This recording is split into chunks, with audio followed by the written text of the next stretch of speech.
Siapa yang menurut kalian akan sulit dihadapi oleh para pendekar sakti seperti Durgandini? Prabu Angling Dharma, Gusti. Prabu Angling Dharma yang akan menjadi sandungan utama. Di episode ini menampilkan Suliwah yang menghadapi tokoh-tokoh sakti yang memiliki ilmu tingkat tinggi dan Bati Madrim yang membongkar persekutuan Bromo Corah serta strategi perang Angling Dharma yang sangat mumpuni. Silahkan ikuti alur episode film yang seru ini sampai selesai. Bukan tidak mungkin Giriwara menyewa para pendekar untuk menyerang kita. Di sebuah ruangan rahasia, Giriwara bersama para anak buahnya menyusun strategi untuk menghancurkan Kalinggapura. Dia pun bertanya siapa orang paling sakti yang patut diwaspadai dalam pertempuran nantinya. Siapa yang menurut kalian akan sulit dihadapi? Punggawanya pun menjawab bahwa Angling Dharma lah yang sangat berbahaya karena Prabu Malwapati tersebut ikut serta membantu kerajaan Kalinggapura. Prabu Angling Dharma, Gusti. Ia pun memerintahkan kepada para pengikutnya, sebagian ada yang mengacau Malwapati dengan cara meracuni sumur-sumur penduduk dan melakukan perampokan supaya Malwapati goyah dan Angling Dharma pun kembali ke Malwapati. Pendekar tua bayarannya pun mengacau di Kalinggapura hingga perhatian jadi terpecah belah. Dengan kekacauan yang timbul di negerinya sendiri, Angling Dharma akan lebih mengutamakan pengamanan di negerinya. Sementara itu di kota Raja Kalinggapura, Ki Branges dan Citra Genjing berusaha untuk membuat kerusuhan guna memancing para pembesar kerajaan keluar dari sarangnya.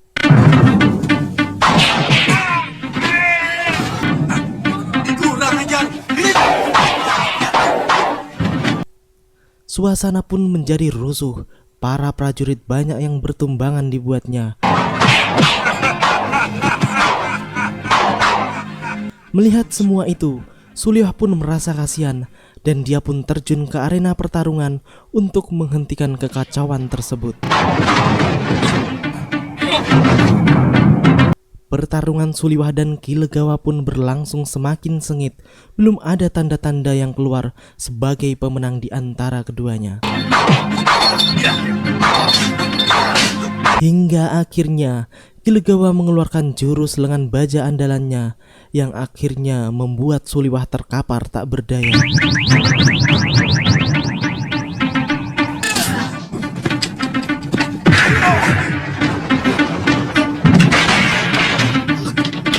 Suliwah pun ditawan di kediaman Ki Legawa. Dia dipaksa oleh Citra Genjing dan Ki Legawa untuk membuka suara tentang para pendekar yang membantu Kalinggapura sehingga mereka akan tahu kekuatan lawan. Siapa saja pendekar yang ada di Kalinggapura? Ia juga dipaksa untuk membuat ramuan awet muda untuk mereka serta menjadi pengikut mereka. Semua sisi gubuk tersebut telah diberi tembok gaib oleh Ki Legawa. Merasa Suliwah tidak akan bisa lari, mereka akhirnya meninggalkan Suliwah sendirian. Kamu lihat itu, siapapun yang melewati garis japa mantraku akan hancur lebur. Dengan akal cerdasnya, Suliwah pun berusaha melepaskan diri. Ia pun melempar rantai pembelenggunya ke pagar gaib tersebut. Benar saja, rantai pun meleleh dan akhirnya ia bisa keluar dan bebas dari sekapan manusia-manusia sesat tersebut.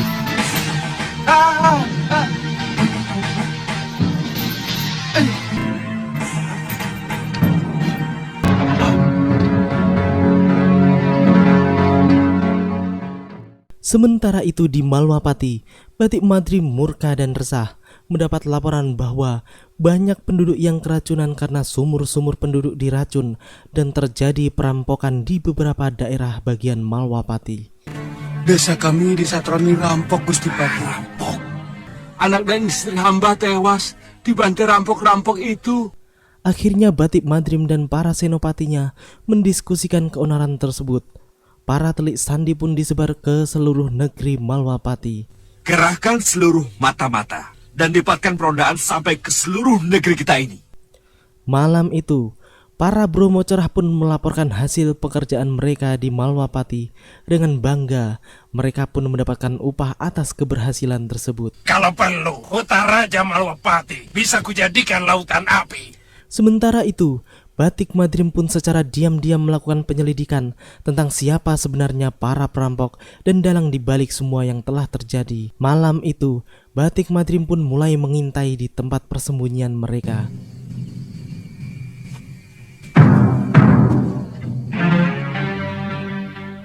Setelah matahari mulai menyingsing, Batik Madrim pun memulai aksinya. Ia menyamar sebagai seorang saudagar kaya yang sedang melintas di kawasan hunian para perampok tersebut. Para mata-mata perampok tersebut pun memberitahu kalau ada saudagar kaya yang melintas kepada pimpinannya. Ada saudagar yang melintas dari arah Tuban. Mereka membawa 2 gerobak berisi barang dagangan. Semula pimpinannya menolak, tapi akhirnya ia pun menuruti kemauan anak buahnya demi mendapatkan keuntungan yang lebih banyak. Barang-barang dagangannya bisa untuk menambah penghasilan kita. Sayang, Ki. Ia pun mengutus 20 anak buahnya untuk menghadang rombongan Batik Madrim yang sedang menyamar tersebut. Siapkan 20 orang dan cegat mereka di pertigaan ringin kembar. Rombongan pun berhenti dan tiba-tiba saja mereka menyerang rombongan Batik Madrim tersebut. Dan Batik Madrim pun dengan cepat keluar dari tandu dan menghabisi semua perampok tersebut.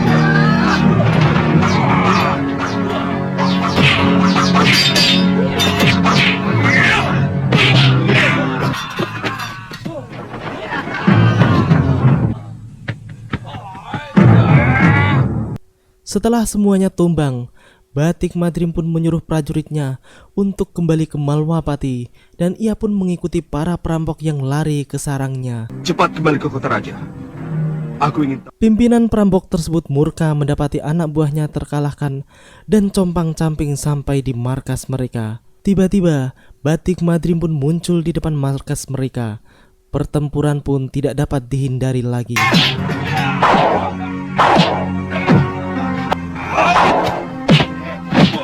Dengan segera, Batik Madrim menghajar para perampok tersebut.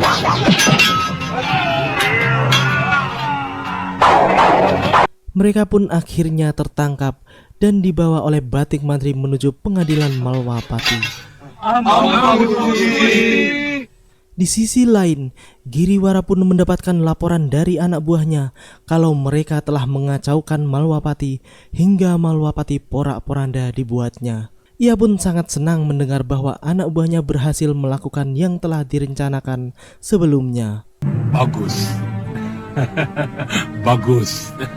Giriwara tidak mengetahui kalau para perampok suruhannya telah ditangkap oleh Batik Madrim di Malwapati. Di hari itu, di Kalinggapura, Angling Dharma mendapat surat dari Patih Batik Madrim yang memberitahu kalau Malwapati sedang dalam keadaan ricuh. Ada yang mengacau Malwapati. Akhirnya Angling Dharma pun pamit untuk pulang ke Malwapati sementara. Kalau terjadi hal-hal yang sangat mengancam Kalinggapura, tolong segera mengirim Caraka ke tempatku. Di Malwapati, pemimpin rampok yang telah ditangkap oleh Batik Madrim pun dihadapkan di depan Prabu Angling Dharma. Angling Dharma pun mencoba untuk merayu perampok tersebut supaya mau jujur dan terbuka tentang siapa yang menyuruhnya untuk melakukan kekacauan di Malwapati. Kamu bisa dihukum mati. Cara Angling Dharma yang sangat bijaksana pun akhirnya bisa membuka mulut gembong perampok tersebut hingga ia mau jujur dan mengatakan yang sebenarnya, dan akhirnya ia pun dibebaskan. Siapa yang menyuruhmu? Hukumannya akan ringan. Mungkin akan saya bebaskan. Kamu tentu tidak ingin berpisah dengan anak istrimu. Ia pun pergi dan seakan tak percaya bisa dilepas begitu saja dari hukuman mati yang seharusnya dijatuhkan kepadanya. Terima kasih Gusti Prabu. Terima kasih. Jadi setiap saat Di perguruan Gunung Kencana, Aji Santa dan Kaliana Tantri pun pamit kepada Kiparon Wajah untuk melanjutkan perjalanan mereka, walaupun Kiparon Wajah telah menawarkan kepada mereka berdua untuk tinggal dan menetap di perguruan Gunung Kencana. tawaranku untuk menetap di sini masih tetap berlaku. Kemudian Paron Wajah mengajak Ki Ganggadara untuk ikut bergabung dengan para pendekar tua untuk menjadi pendekar bayaran sebagaimana yang telah ditawarkan oleh Ki Legawa dan kawan-kawannya beberapa hari yang lalu. Yang penting aku gembira. Ki Ganggadara pun menolak dengan halus dan menasihati Paron Wajah dengan kata-kata yang luar biasa dalam dan menusuk sanubarinya. Ini dendam lama kita, Ganggadara. Hidup kau hanya untuk memuaskan dendam. Sampean tahu kenapa Sang Pencipta menaruhkan uban di kepala kita dan jenggot kita? Kenapa? Supaya kita sadar bahwa kita sudah tua. Karenanya diperingatkan untuk mulai memutihkan hidup kita, hati kita, nafsu kita. Supaya di kehidupan berikutnya lebih mulia dari kehidupan yang sekarang.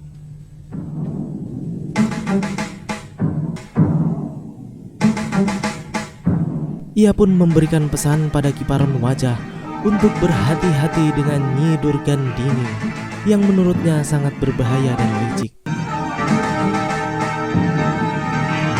Sementara itu, terlihat orang-orang kerajaan Kalinggapura sedang melaju bersama kudanya melewati Durgandiri dan Nilasaroya yang pada saat itu tengah makan di pinggir jalan. Mereka berdua pun marah besar karena terganggu oleh kuda-kuda yang baru saja melewati mereka. Udah seenaknya.